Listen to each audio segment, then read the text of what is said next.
در یک جایگی دست و بالا برداریم، دست به دعا برداریم که خداوند این خلق ظالم را نیست نابود کند. هرچند که ما مسلمان های گناهگار، مسلمان های ضعیف بزدل که دعای ما به نزد خداوند قبول هم نشود،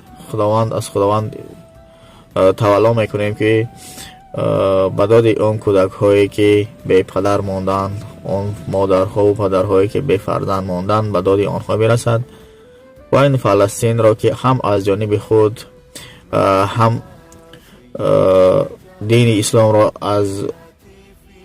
غیرت و شجاعت خودشان حفظ میکند، با غیرت و شجاعت خودشان هم از طرف خودشان و از طرف کلی مردم مسلمان. خدا کند که به داد آنها برسد.